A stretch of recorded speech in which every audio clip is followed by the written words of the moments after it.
युवा बेरोजगार है, पढ़ा लिखा बेकार है, मिलता ना रोजगार है, ऐसी हमारी सरकार। बलिया की बेटी प्रिया चौहान जिसका शव सर पेड़ पे लटका मिला, तकलीफ दे है सर। काशी हिंदू विश्वविद्यालय में पीएचडी के प्रवेश परीक्षा शिवम सोनकर को के साथ न्याय नहीं हो रहा है सर। संत कबीर नगर में राजभर समाज के घर जला दिए गए। मथुरा में होली पर दलितों पे हमला हुआ और जेल भी वही गए। गोरखपुर में एक 13 साल के लड़के को मार दिया, आज उसके परिवार से बात हुई, उसकी मां तड़प रही थी सर।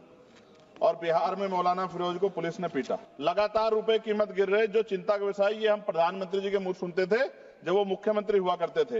एक इंपॉर्टेंट ये है मैं पढ़ने के लिए, 8 साल की बच्ची 3.5 लाख में 3 साल की लीज पर दी गई, हर दिन में 5 से 10 बार दुष्कर्म। ये झालावाड़ राजस्थान की है। फाइनेंस बिल 2025 पे आपने मुझे मेरी बात रखने का मौका दिया।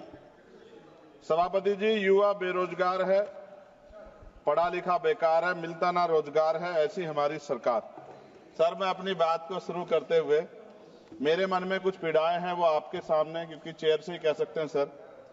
बलिया की बेटी प्रिया चौहान जिसका शव सर पेड़ पे लटका मिला, तकलीफ दे है सर। काशी हिंदू विश्वविद्यालय में पीएचडी के प्रवेश परीक्षा शिवम सोनकर को के साथ न्याय नहीं हो रहा है सर। वो प्रवेश परीक्षा के लिए आंदोलन कर रहा है। संत कबीर नगर में राजभर समाज के घर जला दिए गए। मथुरा में होली पर दलितों पे हमला हुआ और जेल भी वही गए।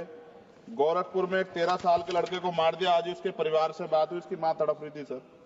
और बिहार में मौलाना फिरोज को पुलिस ने पीटा। अब मैं सर अब बजट पे आता हूं। निजीकरण से आरक्षित वर्गों के लिए नौकरी के अवसर कम हो रहे हैं सर। सरकार बताए कि राष्ट्रीय संपत्ति को बेचकर पूंजीपतियों को फायदा पहुंचाने की नीति कब बदलेगी। जीडीपी का केवल 2.9% शिक्षा पर और 1.98% स्वास्थ्य पर खर्च किया जा रहा है। सरकारी अस्पतालों में डॉक्टर और दवाइयां नहीं है। शिक्षा और स्वास्थ्य बजट पर जीडीपी का कम से कम 6% पैसा खर्च किया जाए। जो गवर्नमेंट अमेंडमेंट नंबर 144 है, उसमें आपने रिटायर्ड कर्मचारी अधिकारियों की पेंशन को कम करने का प्रावधान किया है। मेरा सरकार से आग्रह, इस अमेंडमेंट को वापस लेकर पुनः पेंशन की पुरानी प्रक्रिया बहाल की जाए। सीएमआई की 2024 की रिपोर्ट के अनुसार भारत में बेरोजगारी दर 8% से अधिक बनी हुई है। युवाओं के लिए नए रोजगार सृजन कोई ठोस नीति बजट में नहीं थी। केंद्रीय बजट 2025 मनरेगा तथा आवंटन 86,000 करोड़ रुपए पर अपरिवर्तित कार्यक्रम 9,754 करोड़ रुपए के घाटे पर चलने के बावजूद 2025-26 के बजट में धन आवंटन में कोई बढ़ोतरी नहीं की गई, जबकि मनरेगा ग्रामीण रोजगार में महत्वपूर्ण भूमिका निभाता है। लगातार रुपए कीमत गिर रहे, जो चिंता का विषय, ये हम प्रधानमंत्री जी के मुंह सुनते थे जब वो मुख्यमंत्री हुआ करते थे। प्राय देखने में आता है किसान अपने ऋण के कारण आत्महत्या कर रहे हैं और सरकार उनके ऋण माफ नहीं कर रही, जबकि दूसरे बड़े उद्योगपति और कंपनियों का ऋण माफ किया जा रहा है। यह निंदनीय है। सरकार को किसानों की ओर ध्यान देना चाहिए, उनका ऋण माफ करना चाहिए। कृषि उपकरणों पर 100% जीएसटी की छूट दी जानी चाहिए। भारतीय शेयर बाजार पिछले कुछ समय से लगातार घाटे में जा रहा है। भारतीय निवेशकों का पैसा डूब चुका है, जबकि विदेशी निवेश लगातार भारतीय शेयर बाजार से पैसे निकाल रहे हैं। सरकार को इस ओर भी ध्यान देना चाहिए।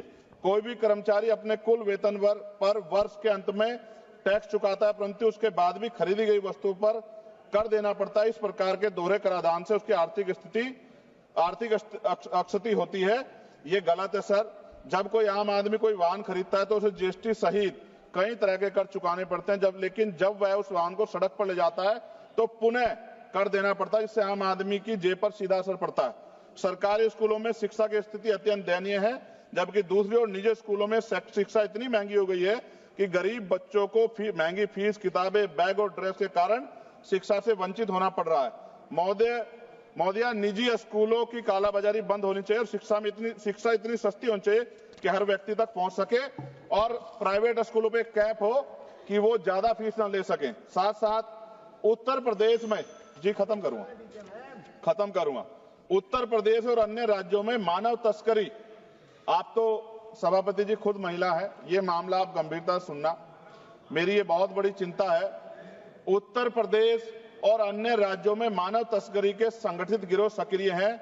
जैसे उत्तर प्रदेश के सोनभद्र से अन्य राज्यों में लड़कियों को बेचा जा रहा है। राजस्थान में लीज पर बेटियों को बेचा जा रहा है।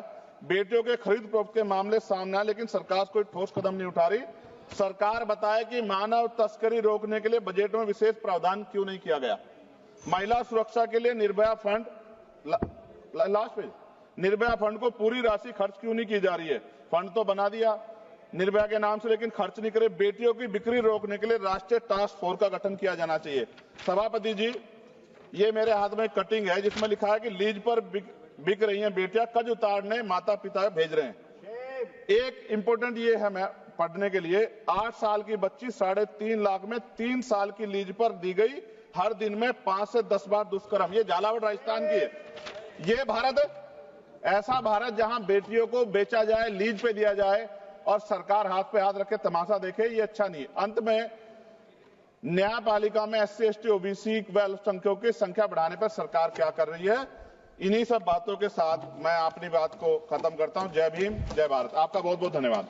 अगर आप ये वीडियो YouTube पर देख रहे हैं तो हमारे चैनल को सब्सक्राइब करें और बेल आइकन को दबाना ना भूलें। अगर आप Facebook पर ये वीडियो देख रहे हैं तो हमारे पेज को लाइक करें।